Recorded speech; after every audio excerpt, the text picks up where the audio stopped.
21st செஞ்சுரியிலேயே இந்த மனிதநேயம் பயங்கரமா போய்கிட்டு இருக்கு. இவங்களோட அறிவு இதெல்லாம் பார்த்து அங்க இருக்கிற சயின்டிஸ்ட் எப்படியும் நம்மளோட ஃபியூச்சர் செம்ம அட்வான்ஸ்டு டெக்னாலஜியோட ரொம்பவே ஸ்மார்ட் பீப்புள்ஸோட தான் இருக்கும் அப்படிங்கிற மாதிரி ப்ரெடிக்ட் பண்றாங்க. அப்படியெல்லாம் நாங்க இல்ல அப்படிங்கிற மாதிரியே மனுஷங்க வந்து நிறைய விஷயங்களை வரிசையா ப்ரூவ் பண்ணிட்டு இருக்காங்க. இதுக்கிடையில ஸ்மார்ட் பீப்புள்ஸை இது மாதிரி ஹைபர்னேஷன் பார்ல வைக்கலாம் அப்படின்னு சொல்லிட்டு இந்த பாடை வந்து உருவாக்குறாங்க. ஏன்னா அவங்களுக்கு தேவை இருக்கிறப்போ இவங்களை வச்சு நம்ம எல்லாத்தையும் பண்ணிக்கலாம் அப்படின்னு வந்து இது மாதிரி ஒரு விஷயத்த பண்றாங்க. ஆனா அது தவறுதலா 500 வருஷங்களுக்கு மேல அவங்க 2 பேரும் அந்த பாடுக்குள்ளே வந்து தூங்குற மாதிரி ஆகிருது. 500 வருஷத்துக்கு அப்புறமா அவங்க எந்திரிச்சு வந்து வெளியில பார்த்தா அவங்களுக்கு இங்க என்ன நடக்குது அப்படின்னு ஒண்ணுமே புரியல. ஏன்னா இந்த மொத்த உலகமுமே ரொம்பவே நாஸ்தியா போய்கிட்டு இருக்கு. எங்க பார்த்தாலும் குப்பை அது இதுன்னு கொஞ்சம் கூட ஒரு நீட்னஸே இல்லாம பயங்கர மோசமா போய்கிட்டு இருக்கு. இதுக்கிடையில இவங்க 2 பேரும் என்ன பண்ண போறாங்க அப்படின்றது தான் இந்த ஃபிலிமோட ஸ்டோரி. இது 2006ல ரிலீஸ் ஆன இடியோக்ரசி அப்படிங்கிற காமெடி சைஃபை ஃபிலிம். அதுக்கு முன்னாடி நம்மளோட சேனலை யாரெல்லாம் சப்ஸ்கிரைப் பண்ணலையோ மறக்காம சப்ஸ்கிரைப் பண்ணிருங்க. இந்த வீடியோக்கு ஒரு லைக்கே தட்டி விட்டுருங்க.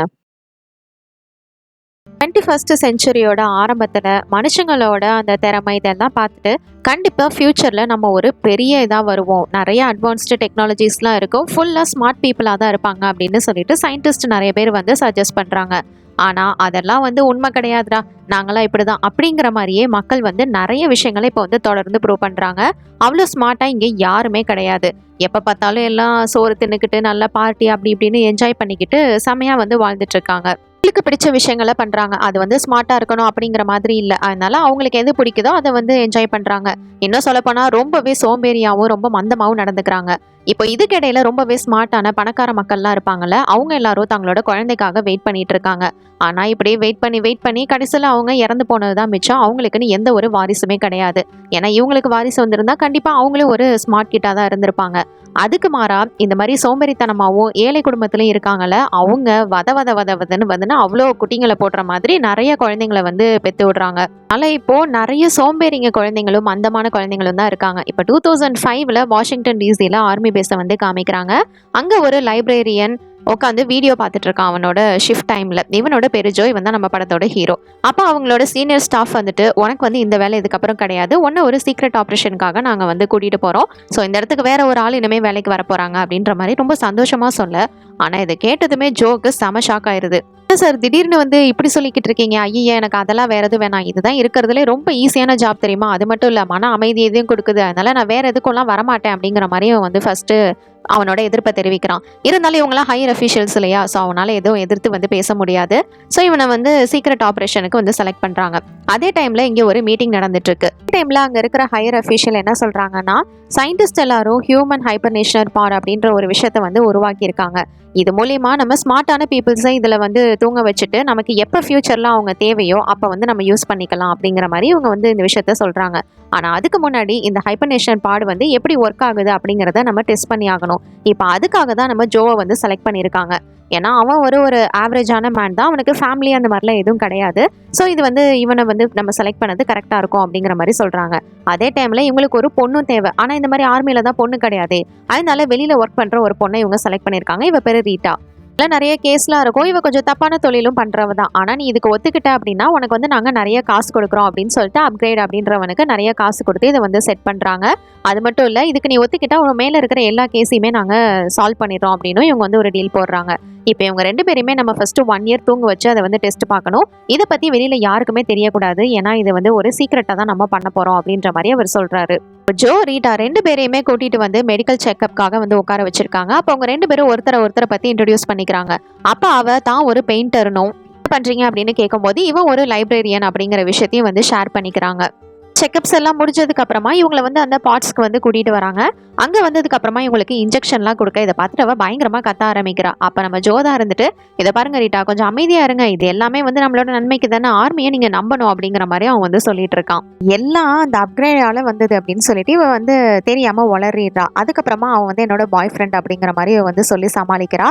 இவனும் வந்து இவ சொல்றதெல்லாம் பொய்யா உண்மையா அப்படிங்கறதெல்லாம் எதுவும் தெரிஞ்சுக்காம அப்படியே குருட்டுத்தனமா அவ சொல்ற எல்லாத்தையுமே நம்புறான். பேர் ஏதோ வித்தியாசமா இருக்கே, சரி வேற ஏதோ ஒரு பேர் போல இருக்கு அப்படின்னு நினைச்சிட்டு இவங்க விட்டுடுறாங்க. இப்போ இந்த ஹைபர்னேஷன் பார்ட்ல வச்சுட்டு அவங்க 2 பேரையுமே வந்து தூங்க வைக்கிறாங்க. இது எல்லாத்தையும் ப்ராசஸ் எல்லாம் முடிச்சுட்டு அவங்க அந்த லேபே வந்து ஃபுல்லா க்ளோஸ் பண்ணிடுறாங்க.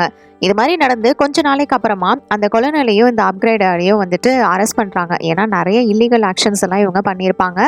சட்டத்துக்கு விரோதமா நடந்துக்கிட்டதுனால இவங்க 2 பேரையுமே வந்துட்டு எல்லா டீமும் அரெஸ்ட் பண்ணிட்டு இந்த பேஸையே வந்து ஃபுல்லா அழிச்சிடுறாங்க. அதனால இந்த 2 ஹைபர்நேஷன் பாடம் அந்த இடத்துலயே விழுந்துக்கு போயிருது. அத வந்து பெருசா யாருமே கண்டுக்கல. அதுக்கு மேல ஃபுல்லா இந்த பில்டிங் இடிச்சதுனால பூரா குப்பை கிடங்கா வந்து அது சேர ஆரம்பிச்சிருது. நடந்து இப்போ 2505வது வருஷத்த காமிக்கிறாங்க. கிட்டத்தட்ட 500 வருஷங்கள தாண்டிருச்சு. இப்பயாவது இந்த ஹியூமன்ஸ் எல்லாம் நல்லா முன்னேறி இருப்பாங்க, செம்ம ஸ்மார்ட்டா இருப்பாங்க அப்படின்னு பார்த்தா, அவங்களோட மூளை எல்லாமே ரொம்பவே மழுங்கிட்டு இருக்கு. ஒரு சின்ன சின்ன பேசிக் விஷயங்கள் கூட தெரியல. இது எல்லாத்தையும் சரி பண்றதுக்கு எப்படினாலும் ஜெனடிக் இன்ஜினியரிங் மூலியமா பண்ணலாம் அப்படின்னு சொல்லிட்டு மக்கள் இன்னும் நம்பிட்டு இருக்காங்க. ஆனா இங்க வந்து ஸ்மார்ட்டா இருக்கிற மக்கள் எல்லாரும் ரொம்பவே கவலைப்படுறாங்க. எதை நினைச்சுனா என்னடா நமக்கு முடி கொட்டுதே அப்படி இருக்கு இப்படி இருக்கேன்னு அவங்களோட இதை பார்த்து தான் அவங்க கவலைப்பட்டுட்டு இருக்காங்களே தவிர இந்த சமுதாயத்தை பத்தி அவங்களுக்கு எந்த ஒரு பெருசா கவலையும் கிடையாது. இப்போ போய் இவங்களுக்குள்ள சண்டை வேற போட்டு ஒரு பெரிய கலவரத்தை உருவாக்கிடுவாங்க. இதனால போலீஸ் யாருமே வந்து இதை சால்வ் பண்றதுக்கு வரமாட்டாங்க. இவனுங்களுக்கு வேற வேலை இல்லை, இவனுங்களெல்லாம் நம்மளால சமாளிக்க முடியாது அப்படின்னு விட்டுருவாங்க. இப்போ குப்பை கிடங்க பார்த்தா ஒரு பெரிய மலை சைஸ்ல குமிஞ்சு கிடக்கு. இப்பயும் வந்து குப்பை வண்டி இங்க நிறைய குப்பைகளை போட்டுக்கிட்டே தான் இருக்கு. இதனால அந்த இடத்துல ஒரு பெரிய நிலச்சரிவு மாதிரி குப்பைகள் எல்லாமே வந்து அப்படியே சரிஞ்சு விழ ஆரம்பிக்குது. பல வருஷங்களா இது மாதிரி குப்பைகள் வந்து சேர்ந்து கிடந்திருக்கும். அதனால இப்ப வந்து அது எல்லாமே சரிஞ்சு விழுந்து இது எல்லாமே இப்ப டவுனுக்குள்ளேயும் வர ஆரம்பிக்குது. ஏற்கனவே இங்க ஃபுல்லாவே ரொம்ப மோசமா தான் கிடக்குது. இதுல இது வேற குப்பைகள் ஃபுல்லா வந்துட்டு எல்லா இடத்துலயும் வந்து இப்போ நிரம்ப ஆரம்பிக்குது. அதுல வந்து இப்ப நம்ம ஜோ தூங்கிட்டு இருந்த ஹைபர்நேஷன் பாட் வந்து ஃப்ரிட்டோ அப்படிங்கிற ஒரு வீட்டுக்குள்ள வந்து விழுகுது. அப்ப கூட இவன் வந்து பெருசா எதுவுமே ரியாக்ட் பண்ணல. அவன் பாட்டுக்கு உட்காந்துக்கிட்டு மொக்கையா ஒரு காமெடி ஷோவை பார்த்துக்கிட்டு இருக்கிறான். இவன் வந்து டாய்லெட் மாதிரி ஒரு சேர் இருக்கும், அந்த மாதிரி சேரை தான் யூஸ் பண்ணிட்டு இருக்கான். இவன் மட்டும் இல்ல, இந்த ஊர்ல எல்லாமே இப்படிதான் வந்து ரொம்பவே மோசமா இருக்காங்க. இந்த டைம்ல இவனோட பாட் வந்து ஆக்டிவேட் ஆகி இப்ப வந்து அது ஓப்பன் ஆகுது. ஒரு வழியா பல வருஷத்துக்கு அப்புறமா அவன் எந்திரிக்கிறான். எந்திரிச்சு அவனுக்கு கொஞ்சம் தலை சுத்தல் இருக்கு, அப்படியே கொஞ்சம் கன்ஃபியூஸ்டா இருக்கான். இப்ப நம்ம எங்க இருக்கோம் என்ன ஏது அப்படிங்கறத கேட்டு தெரிஞ்சுக்கிறதுக்கு ட்ரை பண்றான். ஆனா யாரா இவன் வீட்டுக்குள்ள வந்துட்டு பிரச்சனை பண்ணிக்கிட்டு இருக்கிறது, வெளில போடா அப்படின்னு சொல்லிட்டு ஜன்னல் வழியா அவனை தூக்கி போட்டுறான். இந்த வீட்டுக்குள்ள இருந்து வெளியில வந்ததுமே இவன் வந்து சரி எங்க இருக்கோம் அப்படின்னு சொல்லிட்டு அந்த இடத்துக்கு வெளியில வந்து பாத்துட்டு இருக்கிறான். அங்க இருக்கிற சிட்டியே ரொம்பவே அலங்கோலமா இருக்கு. அங்க சில பேர் நின்றுட்டு இருக்காங்க. அவங்க கிட்ட போயிட்டு ஹெல்ப் கேட்கலாம் அப்படின்னு ட்ரை பண்றான். அவங்களும் இங்கிலீஷ் தான் பேசுறாங்க. ஆனாலும் அதுல வந்து கொஞ்சம் லோக்கல் ஸ்லாங் எல்லாம் மிக்ஸ் ஆகி இருக்கு. அதனால இவங்க கிட்ட வந்து நம்மளால பேச முடியாது அப்படின்னு சொல்லிட்டு அவன் வந்து அங்கிருந்து கிளம்பிடுறான். வந்து போறப்ப இந்த ஊரை சுத்தி முத்தி பாக்குறப்பதான் தெரியுது இந்த இடம் மொத்தமாவே வந்து அழிஞ்சு போய் நாஸ்தியா கிடக்கு அப்படின்னு. எங்க பார்த்தாலும் வெறும் குப்பை, இது மாதிரி டிசாஸ்டர் இப்படிதான் இருக்கு. அது மட்டும் இல்ல, எல்லா இடத்துலயுமே ஆட்ஸ் தான். அட்வர்டைஸ்மெண்ட்லயும் பிராண்ட் நேம்லாம் வேற இல்ல, ரொம்ப கேவலமா வந்து நேம்ஸ் எல்லாத்தையும் வச்சிருக்கானுங்க. என்னடா இது இப்படி மாறி போய் கிடக்கே அப்படின்னு பாக்குறான். அப்பதான் ஹாஸ்பிட்டல் பாக்குறான். அதுல கூட ஹாஸ்பிட்டல் அப்படிங்கறது ரொம்ப வினோதமா எழுதி வச்சிருக்காங்க. சரி ஏதாவது நமக்கு ஹெல்ப் கிடைக்கும் அப்படின்னு உள்ள போயிட்டு பார்த்தா அது அங்க வந்து மெடிக்கல் செக்அப் அந்த மாதிரி தானே இருக்கணும். ஆனா அங்கங்க ஃபுல்லா ஒவ்வொரு செக்ஷனா ஃபாஸ்ட் ஃபுட் எல்லாம் இருக்கு. என்னடா இது ஹாஸ்பிட்டல் தானா அப்படிங்கிற மாதிரி பாக்குறான். அங்கேயும் வந்து ஒரு கிளீனா இல்ல. இன்னும் சொல்ல போனா அங்க மிஷின்ஸ்லாம் கூட இருக்கு. அப்ப அங்க வந்து ஒரு ரிசப்ஷனிஸ்ட் இவன் பாக்குறான். சரி அவங்க கிட்ட போயிட்டு ஹெல்ப் கேட்கலாம் அப்படின்னு பார்த்தா அவங்க எதுவுமே பேச மாட்டேங்கிறாங்க. அங்க நிறைய சிம்பிள்ஸ் இருக்கு. இதுல உங்களுக்கு என்ன ப்ராப்ளம் அப்படிங்கிற மாதிரி அதை காமிச்சு கேட்டுட்டு இருக்காங்க. ஐயோ எனக்கு நிறைய பிரச்சனை இருக்குங்க அப்படின்னு சொல்லிட்டு இவன் நடந்த எல்லாத்தையுமே வந்து சொல்லிட்டு இருக்கான். இப்ப எனக்கு என்ன பண்றதுனே புரியல அப்படின்னு சொல்ல இவங்களும் இருந்துட்டு எனக்கும் எது தெரியாது அப்படிங்கிற மாதிரி ஒரு பட்டனை வந்து பிரஸ் பண்றாங்க. சரி எப்படியோ கொஞ்ச நேரம் வெயிட் பண்ணலாம் அப்படின்னு சொல்லிட்டு வெயிட் பண்ணும்போது அங்க வந்து தண்ணி குடிக்கலாம் அப்படின்னு ட்ரை பண்ணா அதுல இருந்து எனர்ஜி ட்ரிங்க் தான் வருது. அது பிராண்டோ அப்படிங்கிற எனர்ஜி ட்ரிங்க். என்னடா இது குடிக்கிற இடத்துல தண்ணி தானே வரணும், இந்த மாதிரி எனர்ஜி ட்ரிங்க் எல்லாம் வச்சிருக்காங்க அப்படின்னு சொல்லிட்டு நம்மளுக்கு ஒண்ணும் புரியாம அங்க போயிட்டு இருக்கிற ஒருத்தரை கூப்பிட்டு கேக்குறாரு. அப்ப அவர் இருந்துட்டு என்ன பாஸ் எப்ப பார்த்தாலும் தண்ணி தானே குடிக்கிறோம், ஏன் கக்கூஸ்லயே தண்ணி தானே இருக்கு, எனர்ஜி ட்ரிங்க் குடிக்கிறதுனால நல்லது தானே அப்படிங்கிற மாதிரி இவரை கலாய்ச்சி விட்டு போறான். அந்த இடத்துல ஒரு லைன்ல வந்து நம்மால் நின்றுகிட்டு இருக்கிறான். எதுக்காக அப்படின்னு பார்த்தா அங்க ஒரு டயக்னோஸ்டிக் மிஷின் இருக்கும். சரி அங்க போயிட்டு ஏதாவது பண்ணுவாங்க அப்படின்னு பார்த்தா அங்க வாய்க்குள்ள காதுக்குள்ள பின்னாடி எல்லா பக்கமும் வந்து ஒரு ப்ரோப்பை வந்து கனெக்ட் பண்ணிட்டு இந்த மேம் வந்து ஏதோ ஒன்று பண்றதுக்கு ட்ரை பண்றாங்க. ஆனா அவன் தவறுதலா வாய்க்குள்ள விட வேண்டியதை மாத்தி வந்து அந்த ப்ரோப்பை வந்து கனெக்ட் பண்ணிடுறான். இதனால போய் முதல்ல வாயை கழுவிட்டு வாடா அப்படின்னு சொல்லிட்டு அனுப்புறாங்க. அப்படி வாயை கழுவுறதுக்கு கூட அந்த எனர்ஜி ட்ரிங்க் தான், தண்ணி எல்லாம் இங்கே கிடையாது. அந்த எனர்ஜி ட்ரிங்க்ல அவன் வாஷ் பண்ணிட்டு இப்ப வந்து டாக்டரை பாக்குறதுக்காக வெயிட் பண்ணிட்டு இருக்கான். அப்ப அங்க ஒரு மேகசின் பாக்குறான். டாக்டர் இந்த மாதிரி இத்தனாவது வருஷத்துல இந்த பொண்ணு கூட டேட் பண்ணிருக்காரு அப்படிங்கிற மாதிரி ஒரு மேகசின் வந்திருக்கு. என்ன இயர் இவ்வளோ போட்டிருக்கு, ஏதோ பிரிண்டிங் மிஸ்டேக்கா இருக்கும் போல அப்படிங்கிற மாதிரி அவன் அதை கேர்லெஸ்ஸா எடுத்துக்கிறான். அப்ப அந்த இடத்துக்கு டாக்டர் வராரு. உங்களுக்கு என்ன ஆச்சு அப்படின்னு சொல்லிட்டு இவரை பத்தி கேட்காம அவனோட கதைகளை ரொம்ப கேவலமா சொல்லிக்கிட்டு இருக்கான். அடடே நான் தாண்டா இங்க பேஷண்ட், எனக்கு என்ன ப்ராப்ளம்னு கேளு அப்படிங்கிற மாதிரி கேட்க நீ ரொம்ப புத்திசாலியா பேசுறிய அப்படின்னு சொல்லிட்டு இவனுக்கு வந்து பில்லை போட்டு கொடுத்துறான். $5 பில்லியன் வந்து பில்லு போட்டிருக்கான். அதுலயும் 2505வது வருஷம் அப்படின்னு போட்டிருக்கு. இந்த வருஷத்தை பார்த்ததுக்கு அப்புறமா தான் இவனுக்கு ஸ்ட்ரைக் ஆகுது. அப்படின்னா நம்ம வந்து ஃபியூச்சர்ல இருக்கோமா, 500 வருஷங்களா தூங்கி இருக்கோமா அப்படிங்கிற மாதிரி அவனுக்கு ஷாக் ஆகுது. டாக்டர் பையலுக்கு வேற சந்தேகம் வந்து இந்த சிட்டிசன் கோடு எங்க உன்னோடது அப்படிங்கிற மாதிரி கேட்குறாங்க. ஆக்சுவலாக இந்த ஊரில் இருக்கிற எல்லாரும் அது மாதிரி வந்து ஸ்கேன் பண்ணி ஒரு கோடு வச்சிருப்பாங்க போல. இவன் போயிட்டு அங்கே இருக்கிற ஸ்க்ரீனை தூக்கிட்டு பார்த்தா இந்த சிட்டி மொத்தமுமே வந்து டிசாஸ்டராக தான் இருக்குது. அங்கங்கே வந்து பொல்யூஷனு, அப்புறம் குப்பை கிடங்கு, இந்த மாதிரி தான். அங்கே இன்னும் சொல்லப்போனால் டாலஸ்ட் பில்டிங்கே கிடையாது, சும்மா 2 3 மாற்றிக்கிட்டு கிடக்கு. அப்போ இந்த டாக்டர் நீ இன்னும் வந்து ஸ்கேனே பண்ணலையா, அப்படி ஒரு சிட்டிசனா அப்படிங்கிற மாதிரி ஷாக்கிங்கில் பார்த்துட்டு இருக்கான். அடைச்சா நம்ம 500 வருஷமா தூங்கி இப்படி வந்து மாட்டிக்கிட்டோமே அப்படின்னு இவன் ஒரு பக்கம், இவங்க 2 பேரும் ஒருத்தரை பார்த்து பயங்கரமா கத்திக்க ஆரம்பிக்கிறாங்க. இங்கேருந்து எப்படியோ தப்பிச்சா போதுண்டா அப்படின்னு நம்ம ஆள் வேற அங்கிருந்து கிளம்ப ஆரம்பிச்சிட்டான். ஏன்னா அவன் டாக்டர் வந்து அலாரம் ஆக்டிவேட் பண்ணிட்டான். அதனால அங்கிருந்து வெளியில ஓடி வந்துடுறான். ஓடி வந்துட்டு இப்ப அடுத்து என்னடா பண்றது அப்படின்னு சொல்லிட்டு சுத்தி முத்தி பார்த்துட்டு இருக்கிறான். அந்த இடத்துல வந்து ஒரு கிளாக்கை பாக்குறான். அது இன்னும் டைம் வந்து ஓடவே இல்லை, அப்படியே அதே டைம்லயே ஸ்டக் ஆகி நின்றுகிட்டு இருக்கு. ஆனா அதே இடத்துல சைன் போர்டு ஒன்று இருக்கு. அதுல ரொம்ப கேவலமான ஒரு படத்தோட சபிக்கிற மாதிரி வார்த்தைகளோட அந்த இடத்துல வந்துட்டு அது வந்து கரண்ட்ல ஓடிட்டு இருக்கு. நான் பார்த்துட்டு இந்த பொருளாதாரம் ரொம்பவே வந்து மோசமாயிடுச்சு, சாப்பாடெல்லாம் ரொம்ப பயங்கர கேவலமா இருக்கு அப்படின்னு சொல்லிட்டு அங்க வந்து பக்கத்துல தியேட்டர் இருக்கும். சரி படமாவது பார்க்க போலாம் அப்படின்னு சொல்லிட்டு உள்ள போய் உக்காந்தா அது வந்து ஒரு 90 மினிட்ஸ் ஷோ. என்ன ஷோன்னு பார்த்தா ஃபார்ட் சவுண்ட், அதை லைவா காமிச்சுக்கிட்டு இருக்காங்க. ஏண்டா இதுக்கு போயாடா இவ்வளோ இது அப்படிங்கிற மாதிரி இருக்கும். இந்த படம் 8 ஆஸ்கர் அவார்டு வேற வின் பண்ணியிருக்கோம். அங்க இருக்கிற மக்கள் எல்லாரும் அதை ரொம்பவே காமெடியா வந்து பார்த்து சிரிச்சிட்டு இருக்காங்க. அடைச்சா அப்படின்னு சொல்லிட்டு இவன் சுத்தமா பிடிக்காம அங்கிருந்து வெளியில எந்திரிச்சு வந்துடுறான். எந்திரிச்சு வந்து பார்த்தா ஒரு பொண்ணு வந்து ஃப்ரைஸ்க்காக வந்து மிஷினை ஆர்டர் பண்ணுவா. ஆனா அந்த மிஷின்ல இருந்து ஃப்ரைஸ் வராது. அவளும் தட்டி பார்த்துட்டு அங்கிருந்து போயிடுறா. சரி இந்த மிஷினுக்கு பின்னாடி போயிட்டு இது என்னாச்சு, என்ன ப்ராப்ளம் அப்படின்னு சொல்லிட்டு இவன் பார்க்கலாம் அப்படின்னு ட்ரை பண்ணும்போது அந்த இடத்துக்கு வந்து போலீஸ் வந்துடுறாங்க. டேய் என்னடா பண்ணிட்டு இருக்கீங்க அப்படின்னு சொல்லிட்டு அவனை பிடிக்கிறதுக்கு ட்ரை பண்றாங்க. நான் ஒன்றும் பண்ணலையே அப்படின்னு அங்கேருந்து எஸ்கேப் ஆக ட்ரை பண்றான். இருந்து எஸ்கேப் ஆயிடலாம் அப்படின்னு ட்ரை பண்றான். ஆனா போலீஸ் வந்து அவனை டேக்கிள் பண்ணி பிடிச்சிடுறாங்க. அப்பதான் அவனோட கையிலயும் வந்து அந்த சிட்டிசன் கோடு வந்து இல்லை அப்படிங்கிறதையும் பாக்குறாங்க. அவன் ஒரு தான் ஆர்மியில இருந்தவன் அப்படின்னு சொல்ல வரும்போது அவங்க வந்து அதை இதை க்ளோஸ் பண்ணிடுறாங்க. என்னடா இவன் தொண இப்படியே பேசிக்கிட்டே இருக்கானே அப்படின்னு சொல்லிட்டு அடுத்து அவன் வந்து இன்னும் ட்ரை பண்றான் பேசுறதுக்கு. அப்ப பெப்பர் ஸ்ப்ரே அவன் மூஞ்சில அடிச்சு விட்டுறாங்க. இடத்துக்கு அமைதியா வாடாயப்பா அப்படின்னு சொல்லிட்டு இப்ப இவனை வந்து கோர்ட்டுக்கு கூட்டிட்டு போறாங்க. ஒரு கூண்டுல அடைச்சு வச்சுதான் அவனை கூட்டிட்டு போறாங்க. அங்க இருக்கிற மக்கள்லாம் கையில கிடைக்கிறதெல்லாம் அவன் மேல வந்து தூக்கி போட்டுட்டு இருக்காங்க. என்ன பண்ணாலும் இப்படி பண்ணிக்கிட்டு இருக்காங்க அப்படின்னா அவனுக்கே புரியல. அங்க போயிட்டு ஜட்ஜை பார்க்கலாம் அப்படின்னு பார்த்தா அந்த இடத்தையும் சுத்தி வந்து ஃபுல்லா ஆட்ஸா தான் ஒட்டி வச்சிருக்காங்க. இவனுக்கு வாதாடுறதுக்கு லாயரா ஃப்ரிட்டோ தான் அந்த இடத்துக்கு வந்திருக்கான். அந்த பையப்புல ஒரு லாயர் போல. இவனை பார்த்ததுமே அங்க இருக்கிற ஜட்ஜு கிட்ட, ஐயா இவன் என்னோட ஜன்னலை உடச்சிட்டு போயிட்டான், அதுக்காகவே எனக்கு முதல்ல காசு வேணும் அப்படின்னு சொல்லிட்டு இவனை எதிர்த்து சண்டை போட ஆரம்பிக்கிறான். இப்படியே 2 தரப்புலையும் வந்து இந்த இவங்க எல்லாரும் லாயர் எல்லாரும் சண்டை போட்டுக்கிட்டு இருக்க. அதுவே அவங்களுக்கு வந்து ஒரு ஜாலியா போயிருது. எல்லாம் கேலியும் கிண்டலும் பண்ணிக்கிட்டு அதை வந்து ஜாலியா என்ஜாய் பண்ணிட்டு இருக்காங்க. ஆனா இப்படிலாம் நடந்துக்கிறது நம்ம ஜோக்கு சுத்தமா பிடிக்கவே இல்லை. என்னைய வந்து கொஞ்சமாவது விசாரிங்கடா, நான் என்ன பண்ணேன்னு இப்படி வந்து நிறுத்தி வச்சிருக்கீங்க அப்படின்னு சொல்லிட்டு வந்து கொஞ்சம் எமோஷனலா பேச ஆரம்பிக்கிறான். ஆனா அது எதுவுமே அவங்களுக்கு வந்து எமோஷனலா ஃபீல் ஆகல. எல்லாம் காமெடியா நினைச்சுக்கிட்டு சிரிச்சுக்கிட்டு இருக்காங்க. அவனை அங்க இருந்து கூட்டிட்டு போயிடுறாங்க. இந்த டைம்ல ரீட்டாவும் அவளோட பாட்ல இருந்து வெளியில வந்திருப்பா. வெளியில வந்தோன்னா அவனோட பாய் ஃப்ரெண்டுக்கு கால் பண்ணலான்னு ட்ரை பண்ணா. அதுல வந்து பணம் கேக்குது. ஐயோ இதுக்கு எங்க நாங்க போறது அப்படின்னு அவன் பார்த்துட்டு இருக்கும் போது இவகிட்ட வந்து ஒருத்தன் வலிஞ்சு பேசுறதுக்காக வரான். அவனை யூஸ் பண்ணி இவன் வந்து பணத்தை மட்டும் வாங்கிக்கிறா. நீ வெயிட் பண்ணு அப்படிங்கிற மாதிரி அவனை வந்து வெயிட் பண்ண வைக்கிறா. இருக்கிற பணத்தை வாங்கி பார்த்தா அதுல ரொம்பவே கேவலமான ஒரு ஃபேஸும், அந்த இடத்துல இருக்கிற லெட்டர்ஸ் இதெல்லாம் வந்து ரொம்ப மோசமானதாகவும் இருக்கு. என்னடா இது இப்படி இருக்கு அப்படின்ற மாதிரி அவளுக்கும் ஒன்றும் புரியல. இப்போ இவனை வந்து அன்னைக்கு காலையில என்ன பண்றாங்கன்னா அந்த மிஷின் பக்கத்துல கூட்டிட்டு வராங்க. ஏன்னா அந்த சிட்டிசன் கோடு வேணும் அப்படிங்கிறதுக்காக ஸ்கேன் பண்றதுக்கு கூட்டிட்டு வராங்க. அங்க வந்ததுக்கு அப்புறம் வந்து உங்களோட பேர் என்ன அப்படிங்கிற மாதிரி கேக்குது. அப்ப இவன் இருந்துட்டு இதை பாருங்க, ஏற்கனவே இங்க என்ன நடக்குதுன்னு எனக்கு ஒன்றும் புரியல அப்படிங்கிற மாதிரி இவனோட கஷ்டங்களை வந்து புலம்பிக்கிட்டு இருக்கான். அது என்ன பண்ணிடுதுன்னா அப்படின்னா நாட் ஷியோர் அப்படிங்கிற மாதிரி இவனை வந்து ஸ்கேன் பண்ணிடுது. ஐயோ இது ஒண்ணு என்னோட பேர் இல்லை அப்படின்னு சொல்லிட்டு அவன் வந்து புரிய வைக்கிறதுக்கு ட்ரை பண்றான். ஆனா அது ரொம்பவே லேட் ஆயிடுச்சு. அதனால ப்ராசஸ் பண்ணி எப்படியா அவனோட கையில வந்து இதே மாதிரி நாட் ஷியோர் அப்படிங்கிற மாதிரி ஒரு டாட்டுவை போட்டு விட்டுருது. அது மட்டும் இல்ல இவனோட ஃபேஸும் ரொம்பவே கேவலமா இருக்கு. நான் இப்படி என்ன படுத்துறீங்க அப்படிங்கிற மாதிரி தான் ஜோ நினைக்கிறான். இப்போ இங்க இருக்கிற கைதிகள் எல்லாத்தையுமே வந்து ஒரு டெஸ்ட்டுக்காக கூட்டிட்டு போறாங்க. என்னன்னு பார்த்தா அது வந்து ரொம்பவே சிம்பிளான டெஸ்ட் தான். ஷேப்ஸ் எல்லாமே இருக்கும். அதை வந்து கரெக்டா அதுல வந்து அவங்க பொருத்தி ஆகணும். இதுக்கேற்ற மாதிரி அவங்கள ஜெயில வந்து அலோகேட் பண்ணி போடுவாங்க. ஆனா அங்க இருக்கிற மற்றவங்களெல்லாம் பார்த்தா எந்த ஷேப்பு எதுனே தெரியாத அளவுக்கு உட்காந்து மோசமா வந்து இது பண்ணிட்டு இருக்காங்க. அவ்வளோ இதா வந்து அவங்க இருக்காங்க முட்டாள்தனமா. இப்போ எப்படியோ ஜோ வந்து எல்லாத்தையும் முடிச்சதுக்கு அப்புறமா அவனை வந்து ஒரு ஜெயிலுக்கு கூட்டிட்டு வராங்க. அப்படி கூட்டிட்டு வரும்போது தான் அவன் வந்து பார்க்குறான் அங்கே வந்து ஒரே செல்லுக்குள்ள நிறைய பேரை வந்து போட்டு வச்சிருக்காங்க. அது மட்டும் இல்லை சாப்பாடு எல்லாத்தையும் வந்து சின்ன சின்ன கேப் மூலியமா தூக்கி போட பண்ணி கூட்டத்தில் ஏதோ ஒரு சின்ன இது கிடைச்சா சாப்பிட்ற மாதிரி அவங்க பொறுக்கி தின்னுட்டு இருக்காங்க. நம்ம ஜோ இருந்துட்டு அங்கே இருக்கிற ஆஃபீஸர் கிட்ட இதை பாருங்க, நான் எந்த தப்பு செய்யலை, நான் உள்ளே போக வேண்டியதில்லை, வெளியில போக வேண்டியவன் அப்படிங்கிற மாதிரி பேச, சரி அப்படியா வாப்பா அப்படின்னு சொல்லிட்டு இவனை வந்து ரிசப்ஷனுக்கு வந்து கூட்டிட்டு போறாங்க. ரிசப்ஷனுக்கு போனதுக்கு அப்புறமா இவன் கையில வந்து ஹேண்ட்கஃப் போட்டிருப்பாங்கல்ல, அதையும் வந்து ரிலீஸ் பண்ணிடுறாங்க. ஆனா இந்த இடத்த பார்த்தோன்னே ஜோக் வந்து கொஞ்சம் சந்தேகமா இருக்கு. எப்படி நம்மள இங்கிருந்து வெளில விட போறதில்ல அப்படின்னு தெரிஞ்சுக்கிட்டு, நீங்க வேணா என்னோட பிசிக்கல் ஃபைல்ஸ் எல்லாம் வந்து செக் பண்ணி பாருங்க அப்படிங்கிற மாதிரி அங்க இருக்கிற ஆஃபீஸர் கிட்ட சொல்றான்.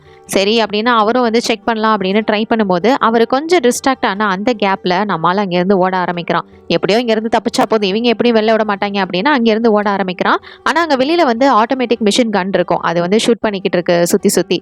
அப்படி ஷூட் பண்ணல அவனை மிஸ் பண்ணிட்டு அந்த 2 கன்னும் ஆப்போசிட்ல ஷூட் பண்ணி அது அந்த இடத்துல வந்து வீணா போயிருது. இந்த மாதிரி ஒரு கேவலமான சிஸ்டம் தான் இவங்க ஃபாலோ பண்ணிட்டு இருக்காங்க. எப்படியோ இவன் தப்பிச்சு இங்க இருந்து நேரா ஃப்ரிட்டோ கிட்ட தான் ஹெல்ப் கேட்டு வரான். வந்ததுமே உனக்கு வந்து டைம் மிஷின் எங்க இருக்குன்னு தெரியுமா அப்படிங்கிற மாதிரி அதை பத்தி கேட்கறான். எனது டைம் மிஷின் அதெல்லாம் எனக்கு தெரியும், ஆனா உனக்கு வந்து ஹெல்ப் பண்ணக்கூடாதுப்பா அப்படிங்கிற மாதிரி ஃப்ரிட்டோ வந்து சொல்லிடுறான். அப்பதான் இவன் இருந்துட்டு, இதை பாரு நான் பாஸ்ட்டுக்கு போனோன்னு நிச்சயமா உன்னோட பேர்ல வந்துட்டு ஒரு சேவிங்ஸ் அக்கௌண்ட் வந்து ஓபன் பண்றேன். அதுல உனக்கு பணம் போட்டுக்கிட்டே வந்தா இப்ப இருக்கிற காசுக்கு இந்த டைமிங்ல $80 பில்லியன் உனக்கு வந்து சேரும் அப்படிங்கிற மாதிரி இவன் சொல்றான். அதனால அந்த டைம் மிஷின் எங்க இருக்குன்னு சொல்லு, எனக்கு வந்து ஹெல்ப் பண்ணு அப்படிங்கிற மாதிரி இவன் கேட்டுக்கிட்டு இருக்கும் போதே இப்ப ஃப்ரிட்டோட வீட்டுக்கு வந்து போலீஸ் வந்துடுறாங்க. ஏன்னா இங்கதான் இவன் வந்திருப்பான் அப்படிங்கிறது தெரியும். கதவை திறக்கிறதுக்கு முன்னாடி இவனோட அந்த ஜெயில் ட்ரெஸ் எல்லாத்தையும் அவன் வந்து மாத்திக்கிட்டு அங்கிருந்து ஜன்னல் வழியா இவங்க 2 பேரும் அங்கிருந்து வெளியில தப்பிக்கிறாங்க. அப்ப இவன் கிட்ட வந்து கார் இருக்கும், அதுல வந்து எஸ்கேப் ஆகுறாங்க. போலீஸும் உள்ள வந்து பாக்குறாங்க. பார்த்தா யாரையும் காணோம். இவங்க வந்து இப்ப கார்ல போய்கிட்டு இருக்க அந்த டைம்ல வெளியில வந்து அவன் ரீட்டாவை பாக்குறான். அவன் வந்து அங்க இருக்கிற மாதிரி ட்ரெஸ் எல்லாத்தையும் வந்து மாத்திக்கிறா. இன்னும் அவன் கிட்ட தான் வந்து காசை ஏமாத்தி வாங்கிக்கிட்டு இருக்கா. என்ன எவ்வளவு நேரம் தாப்பா இப்படி வச்சிருப்ப அப்படிங்கிற மாதிரி அவனு வந்து பாத்துக்கிட்டு இருக்க. அந்த டைம்ல நம்ம ஜோ வந்து அவளை ஃபோர்ஸ் பண்ணி எப்படியோ காருக்குள்ள ஏற வச்சு இங்க இருந்து கூட்டிட்டு போறான். அப்பதான் இவன் போற வழியில என்னெல்லாம் இப்ப நடந்துட்டு இருக்கு அப்படிங்கிற விஷயத்த சொல்ல, இதை கேட்டு அவ செம்ம டென்ஷன் ஆகுறா. வெள்ளாடுறியா என்னென்னமோ சொல்லிக்கிட்டு இருக்க அப்படின்னு அவ புரியாம கத்திக்கிட்டு இருக்க. இப்ப இவங்க போற இடத்துல எல்லாத்துலயுமே வந்து ஸ்கேனர்ஸ் எல்லாம் இருக்கும். அது அவனோட அந்த கையில இருக்கிற கோடை வந்து ஸ்கேன் பண்ண இவன் எக்ஸாக்டா எங்க இருக்கான் அப்படிங்கிற லொகேஷன் எல்லா இடத்துலயும் தெரிய ஆரம்பிக்குது. அதனால இன்னும் கொஞ்ச நேரத்துல இவங்களை தேடி போலீஸ் வர போறாங்க. அடைச்சு அப்படின்னு சரி எப்படியாவது இதுல எஸ்கேப் ஆயிடலான்னு பார்த்தா இவங்களோட கெட்ட நேரமோ என்னமோ அந்த காரும் பாதியில நின்று போயிருது. என்னடான்னு பார்த்தா பேட்டரி இல்ல. இப்ப வேற வழி இல்லை, இங்கிருந்து நம்ம ஓடிதான் ஆகணும் அப்படின்னு சொல்லிட்டு இவங்க வந்து ஓட ஆரம்பிக்கிறாங்க. ஆனா போலீஸ் எல்லாமே இவங்களை வந்து சரௌண்ட் பண்ணிடுறாங்க. இடத்துல பயங்கரமான துப்பாக்கி சூடு இது எல்லாமே நடக்குது. அங்க இருக்கிற மக்களும் சேர்ந்து இப்ப வந்து எக்ஸ்ப்ளோசிவ்ஸ் அது இதுன்னு நடத்த ஆரம்பிக்கிறாங்க. இது எல்லாமே அவங்களுக்கு வந்து ரொம்பவே ஜாலியா போயிருச்சு. இதோட சீரியஸ்னஸ் அப்படிலாம் எதுவுமே கிடையாது. என்னடா இவங்க பண்ணிட்டு இருக்காங்க அப்படிங்கிற மாதிரி இவங்க 2 பேருக்கும் ஒண்ணுமே புரியாது. இப்ப இங்கிருந்து எப்படியோ அங்கிருந்து தப்பிச்சு நடந்து வந்து காஸ்கோ அப்படின்ற ஒரு இடத்துக்கு வந்து போறாங்க. இந்த இடத்துல வந்து இவங்க என்ன கேட்டாலுமே கிடைக்கும். ஈவன் ஸ்கூல் கோர்சஸ் எல்லாம் கூட இந்த இடத்துல வந்து விற்பாங்க. அது மாதிரி இந்த இடத்துல வந்து இவங்களுக்கு தேவையான எல்லா விஷயங்களுமே கிடைக்கும். எலக்ட்ரானிக் செக்ஷன்ஸ்க்கு தான் இப்ப இவங்க வந்து போய் ஆகணும். அதனால வந்து சரி இதுல வந்து போகலாம் அப்படின்னு சொல்லிட்டு இவங்க ட்ரை பண்றாங்க. ஏன்னா ஃப்ரிட்டோவும் வந்து ஒரு லாயர்ல, அதனால இந்த இடத்துலயும் அவன் வந்து ஒரு லாயரா தான் இருப்பான். அதனால அவனோட ஹெல்ப்பை யூஸ் பண்ணி இங்க போக ஆரம்பிக்கிறாங்க. முன்னாடி இருந்த ஹோட்டல்ஸ்லாம் கூட இப்ப கிளப்ஸா வேற மாறி இருக்கு. இப்ப இங்க இருந்து இவங்க ரொம்ப தூரம் இப்படி நடந்து போகணும். அதனால இப்ப வந்து பஸ் வரும், அதுல நம்ம வந்து ஏறி போய்க்கலாம் அப்படிங்கிற மாதிரி இவங்க பேசும்போது ரீட்டா இருந்துட்டு நான் ரெஸ்ட் ரூம் போயிட்டு வரேன் அப்படின்னு சொல்லிட்டு போறா. அவ போறதை பார்த்துட்டு ஃப்ரிட்டோ வந்து அவளை பத்தி கிண்டல் பண்ணிட்டு இருக்கான். அப்படி கிண்டல் பண்ண இதை பாரு அப்படிலாம் பேசாத அப்படின்ற மாதிரி இவன் சொல்லிட்டு இருக்க. இப்படி ஆர்கியூ பண்ணும்போது அவன் கையில இருந்த அந்த கோடு வந்து மறுபடியும் அங்க இருக்கிற ஸ்கேனர் மூலியமா ஸ்கேன் பண்ணிருது. அப்படி ஸ்கேன் பண்ணதுமே இவனோட ஃபேஸ் தான் அங்க இருக்கிற எல்லா ஸ்கிரீன்லயும் வருது. இதனால ஈஸியா அந்த இடத்துக்கு வந்து போலீஸ் எல்லாரும் வந்துடுறாங்க. ஏன்னா இங்க அங்கங்க எல்லா இடத்துலயுமே இருப்பாங்க. பஸ்ல ஏறலாம் அப்படின்னு ட்ரை பண்றதுக்குள்ளேயே அந்த இடத்துக்கு வந்து போலீஸ் வந்து இவனை மறுபடியும் அரெஸ்ட் பண்ணி தூக்கிட்டு போறாங்க. அவனை கூட்டிட்டு போகும்போது இதுக்கு மேல நீ வாயை திறக்க கூடாது அப்படின்னு அவனோட கண்ணிலே வந்து பெப்பர் ஸ்ப்ரே அடிச்சு விட்டுறாங்க. இவனை கூட்டிட்டு போறது எல்லாத்தையுமே வந்து ரீட்டா வந்து கரெக்டா அப்பதான் வந்து பாப்பா. அவ வெளியில வந்ததுமே ஐயோ இவனை பிடிச்சிட்டு போறாங்கன்னா நம்ம மாட்டினா அவ்வளவுதானே அப்படின்னு சொல்லிட்டு யார் கண்ணுக்கும் படாம அங்க வந்து மறைஞ்சுக்கிறா. கூட்டிக்கிட்டு இப்ப வந்து போலீஸ் ஸ்டேஷன் போவாங்க அப்படின்னு பார்த்தா ஒயிட் ஹவுஸ்க்கு வராங்க. அங்க இருக்கிற பிரசிடென்ட்டை மீட் பண்றதுக்காக. இவன் இங்க வந்ததுமே அங்க இருக்கிற டீம் வந்துட்டு பரவாயில்லையே உனக்கு வந்து நிறைய மூளை தான் இருக்கு, நீ கொஞ்சம் ஸ்மார்ட்டா இருக்க, அதனால இதுக்கப்புறம் நீ வந்து இந்த இடத்துல செக்ரட்டரியா இரு அப்படிங்கிற மாதிரி அங்க இருக்கிறவங்க எல்லாம் சொல்றாங்க. எனது செக்ரட்டரியா இருக்கிற பிரச்சனை பார்த்தாதுன்னு நீ வேறையாப்பா அதெல்லாம் என்னால முடியாது அப்படிங்கிற மாதிரி அவன் சொல்லிட்டு இருக்க. இப்ப இந்த இடத்துக்கு வந்து பிரசிடென்ட் வராரு. தான் பிரசிடென்ட் கமாச்சோ. இவர் வந்ததுமே இதை பாருப்பா உன் தலை ரொம்ப பெருசா இருக்குது, நீ ரொம்பவே ஸ்மார்ட்டா இருக்க, அதனால நீ தான் இதுக்கப்புறம் இந்த இடத்துக்கு செக்ரட்டரியா இருக்க புரியுதா அப்படின்னு சொல்லிட்டு ஒரு ஸ்பெஷல் மீட்டிங் வந்து அரேஞ்ச் பண்றாரு. இந்த நியூஸ் வந்து இப்ப நேஷனல் டிவிலையும் வந்து டெலிகாஸ்ட் ஆக போகுது. அப்ப இவர் என்ன சொல்றாருன்னா இது மாதிரி ஒரு புது ஆள் வந்திருக்கான், அவர் தான் வந்து இதுக்கப்புறம் இங்க செக்ரட்டரியா இருக்க போறாரு. இவர் வந்து ஒரு வாரத்துல நம்மளோட பிரச்சனையெல்லாம் சால்வ் பண்றாரோ இல்லையோ, ஆனா இந்த தலையை நம்ம நம்பிதான் ஆகணும் அப்படிங்கிற மாதிரி சொல்ல இவர் வந்து சொல்றத மக்கள் வந்து எல்லாருமே எதிர்க்க ஆரம்பிக்கிறாங்க. அதே டைம்ல இவனும் இருந்துட்டு ஐயோ ஒரு வாரத்திலயா என்னாலேயே சரி பண்ண முடியுமான்னு தெரியலையே அப்படிங்கிற மாதிரி யோசிச்சுட்டு இருக்கான். மக்கள் ஒரு பக்கம் ஆர்ப்பாட்டம் பண்ண ஆரம்பிக்க இவங்க எல்லாத்தையும் சமாதானப்படுத்துறதுக்காக இந்த பிரசிடென்ட் வந்து பாட்டு பாடி அவங்க எல்லாத்தையும் அமைதிப்படுத்துறாரு. பிரசிடென்ட் தான் பார்த்தா நல்லா பாட்டெல்லாம் கூட பாடுவார் போலயே அப்படின்ற மாதிரி தான் இருக்கும். இப்போ வந்து பரேடு வந்து போறாங்க. பரேடுன்றது எவ்வளோ மாசா போவாங்க. ஆனா இவனுங்க இருந்துட்டு நல்லா சரக்கு அடிச்சுட்டு அங்க வந்து என்ஜாய் பண்ணிட்டு வந்துட்டு இருக்கானுங்க. இப்போ இவரை பார்க்கறதுக்காக ஒரு கேபினெட் மீட்டிங் வந்து அரேஞ்ச் பண்ணியிருக்காங்க. இவங்களை மீட் பண்றதுக்கு முன்னாடி நம்ம ஜோ இருந்துட்டு ஃப்ரிட்டோ வந்து அவனோட பர்சனல் லாயர் அப்படின்னு சொல்லிட்டு உள்ள கூட்டிட்டு போறான். தனியா கூட்டிட்டு போயிட்டு டேய் அந்த டைம் மிஷின் எங்க இருக்குன்னு கரெக்டா சொல்லுடா, நான் சீக்கிரமா அதை கண்டுபிடிக்கணும் அப்படிங்கிற மாதிரி சொல்ல இவனுக்கு வந்து கரெக்டான லொகேஷன் அந்த டைரக்ஷன்லாம் சொல்ல தெரியல. சரி நீ சீக்கிரம் வந்து கண்டுபிடிச்சுவே அப்படின்னு சொல்லிட்டு இவனுக்கு மீட்டிங்க்கு டைம் ஆகுறதுனால கேபினெட்டுக்கு போயிட்டு அங்க முக்கியமான தலைகள் எல்லாத்தையும் பாக்குறான். அப்படி பார்த்து இவன் வந்து ஃபர்ஸ்ட் கோரிக்கையா என்ன சொல்றான்னா ரீட்டா அப்படிங்கிறவங்கள கண்டுபிடிக்கணும், அவங்க ரொம்ப முக்கியமானவங்க அப்படின்னு சொல்ல அவன் தான் அவங்க தான் இவங்க லவ்வர் போல இருக்கே அப்படிங்கிற மாதிரி அங்க இருக்கிறவங்க எல்லாம் சிரிச்சுட்டு கிண்டல் பண்ணிட்டு இருக்காங்க. அதுக்கப்புறமா இவனோட வேலையை வந்து ஆரம்பிக்கிறான். இப்ப அங்க இருக்கிற மண் இது எல்லாத்தையும் போய் பார்க்கும்போது அது ரொம்பவே மோசமான நிலைமையில இருக்கு. என்னடா இது இவ்வளோ மோசமா இருக்கே அப்படின்னு சொல்லிட்டு பார்த்துட்டு இருக்கும்போது ஃப்ரிட்டோ வந்து இவனை பார்க்கறதுக்காக வர அப்ப வந்து சீக்கிரட்டா ஒரு மேப்பை வந்து கொடுக்குறான். இதான் டைம் மிஷின் இருக்கிற இடத்துக்கான வழி அப்படின்னு சொல்லிட்டு கொடுக்க அவங்களும் கரெக்டா வந்து காட்ஸ் எல்லாரும் ரீட்டாவை வர கண்டுபிடிச்சி இங்க கூட்டிட்டு வந்துடுறாங்க. நான் ரீட்டா கிட்ட கொஞ்சம் தனியா பேசணும் அப்படிங்கிற மாதிரி அவன் சொல்லிட்டு ரீட்டாவை கூட்டிக்கிட்டு அங்க இருக்கிற ஒரு புதற்குள்ள வந்து போறான். போயிட்டு எப்பா எப்படியோ இந்த டைம் மிஷின் இருக்கிற மேப் வந்து கிடைச்சிருச்சு, இது எப்படியோ எஸ்கேப் ஆயிடலாம் அப்படின்னு சொல்லிட்டு அதை ஓப்பன் பண்ணி பார்த்தா அது ஒன்றும் அவ்வளோ ஒழுங்கா இல்லை, சும்மா வந்து எதையோ வரைஞ்சி வச்சிருக்கான். இது எப்படியும் ஒர்க் அவுட் ஆகாது அப்படின்னு சொல்லிட்டு மறுபடியும் இந்த டீம் கூடயே அவன் வந்து ஜாயின் பண்ணிக்கிறான். அப்போ வந்து ஏதோ ஒன்று அவங்க மேலே தூர ஆரம்பிக்குது. என்னடா அது அப்படின்னு பார்த்தா அந்த இடத்துலையும் எனர்ஜி ட்ரிங்க் தான் வந்து கொட்டிக்கிட்டு இருக்கு.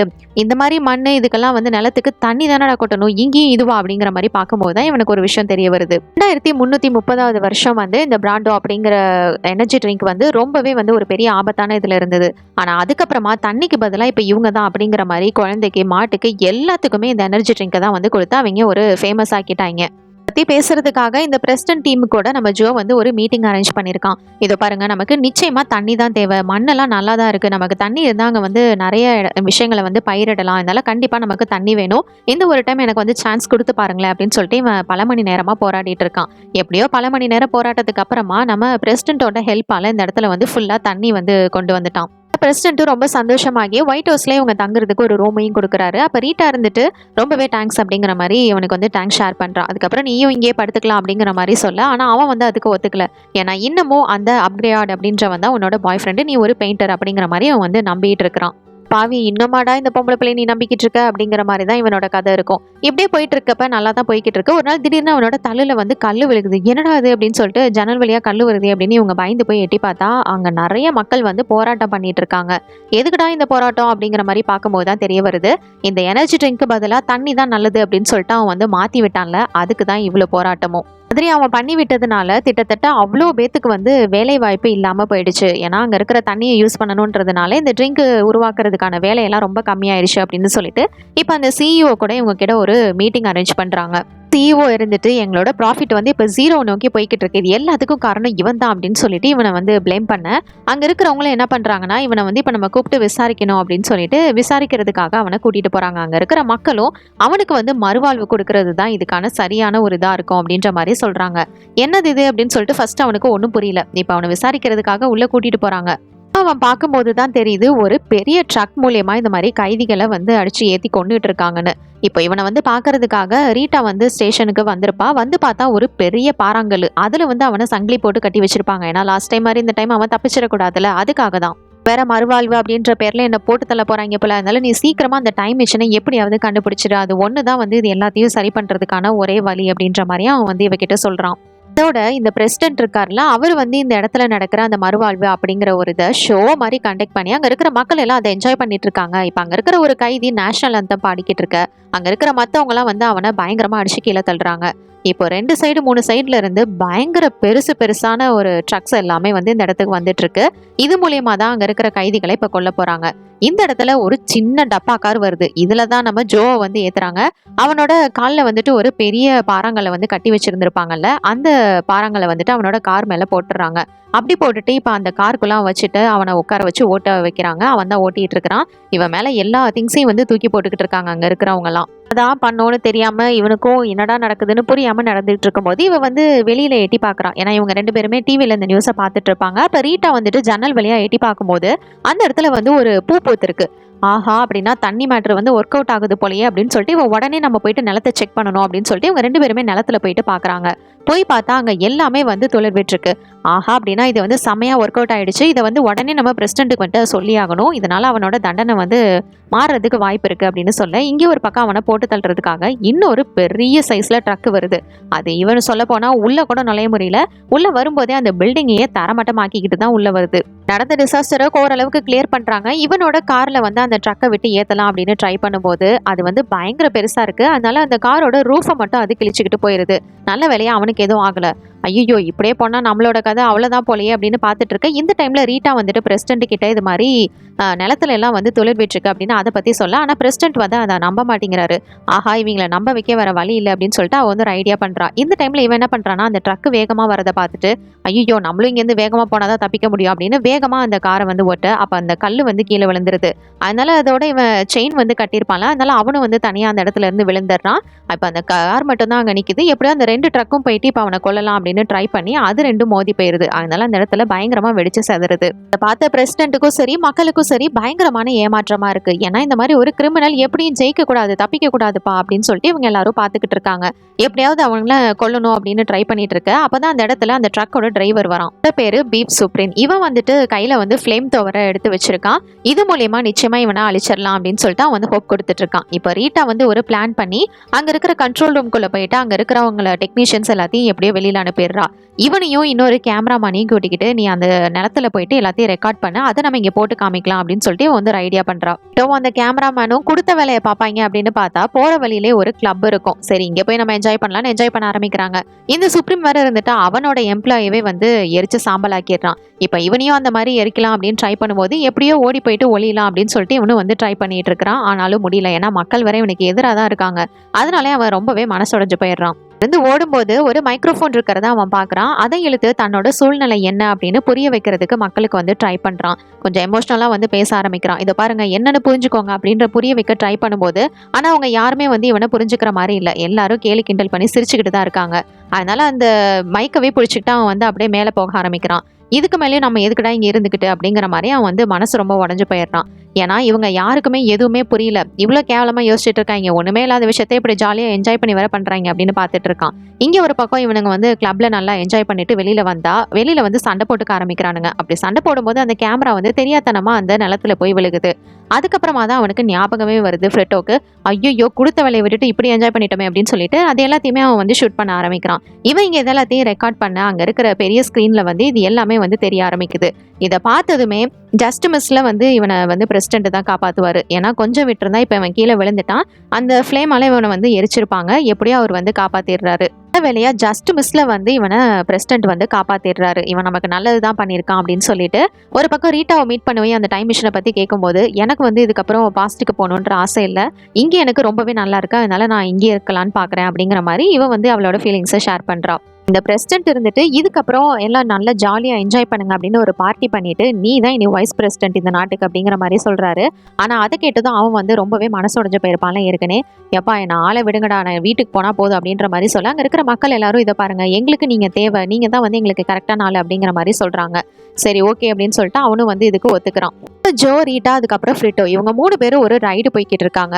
இதுதான் அவனை பொறுத்த வரைக்கும் டைம் மிஷின். ஆமா இவன் காசுக்காக இத்தனை நாளா இவனை வந்து இது மாதிரி ஒரு விஷயம் இருக்கு அப்படின்னு ஏமாத்திட்டு இருந்திருக்கான்.